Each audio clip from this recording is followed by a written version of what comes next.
Denver hail. Is Denver going to get a hailstorm today? You guys are in the risk. We'll talk about that here in just a few minutes.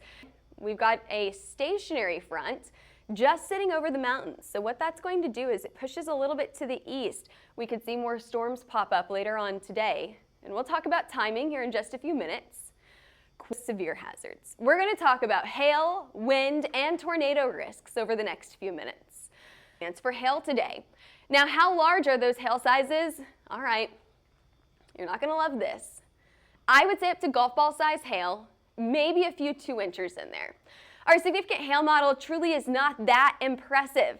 What we want to see on days like this are those oranges and maybe even the reds mixing into our hail model here, but what we really see is we stick anywhere from that yellow to that orange color, signifying that our largest hail size will be anywhere between that golf ball to maybe 2-inch hen egg size hail. But still, right along I-25, you've got a pretty good chance for hail today, so we like to see that. Again, largest hail size, golf ball size hail. I didn't change too much there, but I did add an orange polygon here to signify that we could get larger hailstones in this area, anywhere from Cheyenne to Denver, Colorado Springs, and Lehman, Colorado. Right along I-25, that's where storms are going to be this afternoon, and then they're going to track to the east. It's messy. It's a disorganized setup this afternoon. Now let's go back to that hail risk. Let's talk about Denver once again. Now we're going to have 2 rounds of storms here. That first round of storms coming in this afternoon between about 3 and 4 o'clock this afternoon.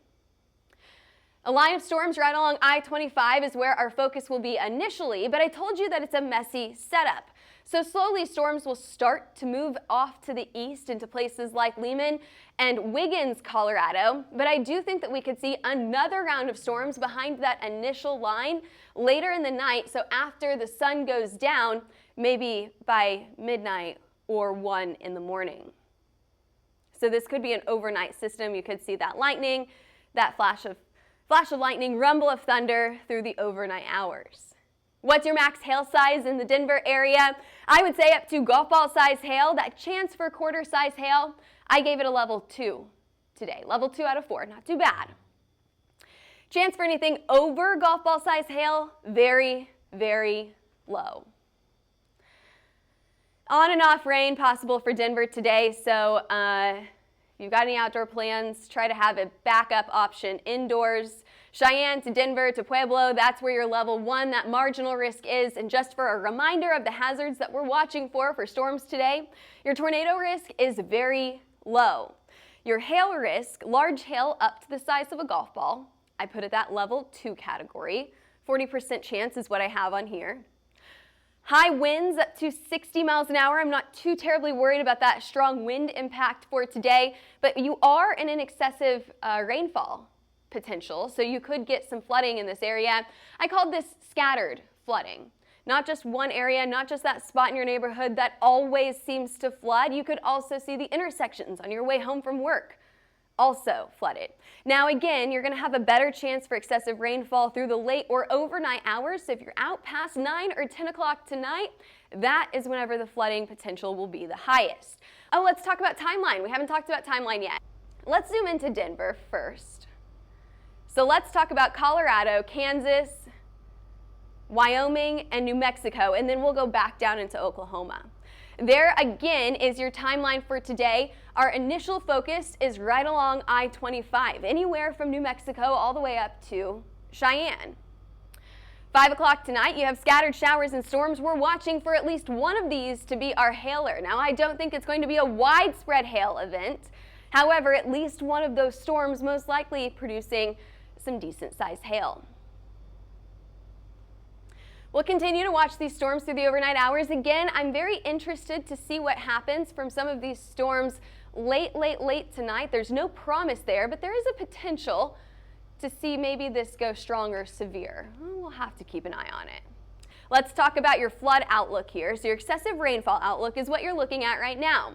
The higher that risk, so we've got level 1, level 2, level 3 risk here, the better chance you have for flooding. So we've got scattered flash flooding possible anywhere from Denver to the eastern side of Colorado, not only this afternoon, but into the late evening hours and early tomorrow morning. We have some comments, Mark chats, but we have some comments in the We got some comments. Ooh, what are questions that people have? Is Denver done for the season? No. No. Denver, actually, let me look back on I have a Denver hail calendar here. Now, unfortunately, it doesn't show storms that will happen in the future, right? Wouldn't that be nice if I could say, okay, September 22nd, Denver, you're in for a hailer. Wouldn't that be nice? Hang on, let me find it. Okay, so back on September 29th, 2014, 2 years in a row, Denver had major hailstorms. 2 years in a row on September 29th. Now that's technically like out of season, right? We could still see hail even well into September. Denver is one of those places that'll surprise us. It'll be quiet for months, and then all of a sudden, Denver will pop out a big hailstorm. That's absolutely possible. Denver, September 29th. Do you guys remember that big hail event? Dallas, September 24th, had a major hail event, and so did Oklahoma City on September 24th of last year. That seems like a lucky day. September 24th, maybe your lucky numbers are 24.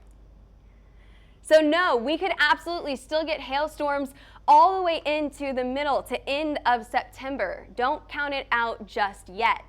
So we've got at least another month for significant hailstorms possible.